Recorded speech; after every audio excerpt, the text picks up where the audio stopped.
Now, the rest of the story. 25 centuries ago, a young woman was having a baby, was actually in labor. We'll have to imagine that her labor pains were unusually severe because, indeed, the family sought the emergency advice of a renowned physician. The doctor reminded the family that nature had taken most of the matter beyond their influence. Childbirth was a painful process, after all. There was one thing he would suggest, the Willow Treatment. Whoever this imminently expectant mother was, for history has long forgotten her name, whoever else she was a first, because following this distinguished doctor's prescription, she began chewing on willow tree bark, and to a surprising extent her labor pains were alleviated. Far as we know, no other physician had ever prescribed willow bark for that purpose. This one would not be the last, for he was assured the rapt attention of posterity. He was the father of medicine, Hippocrates. It is said that Hippocrates could even cause fevers to subside by making his patients chew willow bark. For hundreds of years, each generation of physicians since included the bark of the willow tree among their myriad nostrums. I don't know why they ever stopped using it. Perhaps the gradual intrusion of scientific method into the world of medicine. In any event, the willow treatment slowly fell by the wayside until the mid-18th century. The Reverend Edward Stone was just that, a reverend, no physician. But he was a brilliant man, and his intellect was ever seeking to satisfy his incessant curiosity, and it was he, the Reverend Stone, who revived the ancient willow treatment. Only this time, for the first time, statistics supported his suspicions. In 1763, Reverend Stone revealed to the prestigious Royal Society of Britain that he'd been experimenting with willow bark. He'd treated 50 cases of ague, an intermittent disorder. The ague, what they called ague, may have been rheumatic fever, but at any event, Reverend Stone reported the effects of the willow bark had been uniformly beneficial. And for the first time in a long time, the medical community was standing in the shade of the old willow tree. Never again would doctors doubt the effectiveness of the willow treatment. Although, and this is significant, not until 1971, 35 years ago, did anyone have the vaguest idea why the active ingredient in willow bark relieves pain. Until 1971, the whole world took for granted and accepted empirically the worth of willow as described 2,500 years ago. It really does subdue fever. It really does relieve discomfort. What the great Hippocrates was actually prescribing for pain was the active ingredient in willow bark. And one has to wonder if today it would even be approved by the FDA. For that magic ingredient in willow bark we have now come to know as aspirin. Aspirin. But now you know the rest of the story. And now the rest of the story. You know, aspirin is just one of the many medicines we now take for granted. As a historian, I always think how wonderful it would be to travel back in time to see it with my own two eyes. I usually think of the often used phrase, life was simpler then. Then I'm reminded of healthcare. 100 years or so ago, people often died from sicknesses that are easily treatable today. Many of those sicknesses are treated with aspirin. The earliest known mention of medicines made from salicylate-rich plants, such as the willow tree, appeared in clay tablets from ancient Sumer as well as the ancient Egyptian Ebers Papyrus. Salicylates are a group of chemicals that are naturally produced by plants and used in many medicines and other products. Salicylic acid is the simplest salicylate and is the main ingredient in aspirin. The Ebers Papyrus was a compendium of herbal medicinal knowledge which dates back to about 1550 BC. In 2015, the papyrus was dated to the end of the 16th century by a technique known as radiocarbon dating. The recipes in the Ebers Papyrus were collected from earlier Egyptian texts. It is among the oldest and most important medical papyri of ancient Egypt because it is among the oldest preserved medical documents in existence.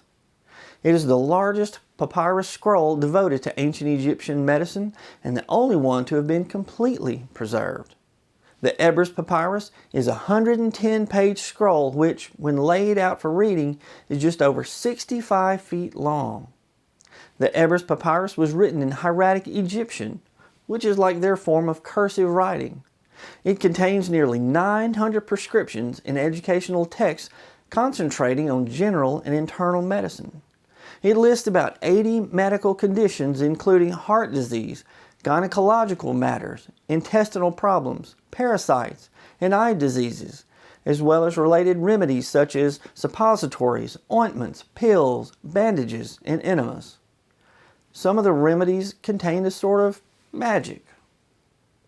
Based on the scroll, we know that ancient Egyptians believed that some diseases were caused by demons. Some of the recipes are incantations meant to ward off these disease-causing demons.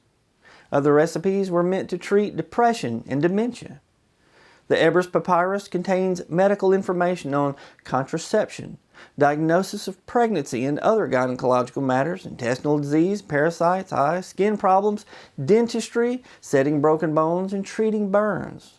For example, to prevent contraception, smear a paste of dates, acacia, and honey to wool and apply inside the vagina. To heal a burn, warm a frog or an electric eel's head in oils and rub the frog or electric eel head onto the afflicted spot. To cure blindness, use 2 eyes of a pig with the water removed from them. Add a powder made from true collyrium, red lead, wild honey, and inject it into the ear. Now here's where the magic part comes in. While mixing the powder, repeat the following phrase twice. It translates into English as, "I have brought this thing and put it in its place. The crocodile is weak and powerless." The papyrus contains an ointment to treat baldness. Grind a donkey's tooth and add it to honey. Rub the ointment on the head. Maybe I should try this. The Ebers Papyrus included a recipe for a mixture of herbs which would have been heated on a brick so the patient could inhale the fumes to treat asthma.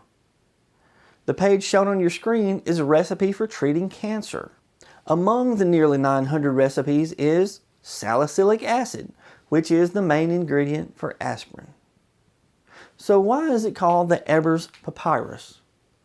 Well, the papyrus scroll was purportedly found between the legs of a mummy in Theban necropolis. It's probably stolen by grave robbers. In 1862, an American antiques collector and dealer named Edwin Smith bought the papyrus from an Egyptian. In 1869, Edwin Smith advertised that the large medical papyrus was for sale. In 1873, German Egyptologist, professor at Leipzig University, and novelist George Ebers bought the papyrus for Leipzig University. The papyrus was named after Ebers because of his work with the papyrus. In March 1873, George Ebers wrote a letter to the Saxon Minister of State in which he announced his intentions for the papyrus. He wrote, "As soon as I return home, I am planning to publish the papyrus, a difficult but gratifying task. The document can be published quickly. Establishing the meaning of each word will take years." Ebers wanted to share the papyrus with the world. To simplify its conservation, Ebers cut the long scroll into small, manageable sections and mounted them under glass. Then in 1875, Ebers published the reproduction, or facsimile, of the papyrus, which still had not been translated. The Ebers Papyrus was first translated 15 years later. In the early 1900s, Dr. Carl H. von Klein, with the help of his daughter Edith, created the first translation of the Ebers Papyrus from hieratic to English. The Leipzig University still owns the Ebers Papyrus and has a replica of it on display that you can take a look at. The Ebers Papyrus has also been digitized with English translation and is available online for free. I'll put a link to it in the description. I'll also include a link to a German and English brochure with more information about the Ebers Papyrus in the description below.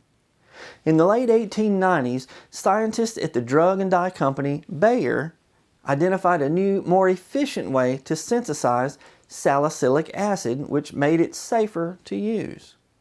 By 1899, Bayer called their formula aspirin and began selling it around the world. Competitors quickly began creating their own formula for the medicine and also called it aspirin.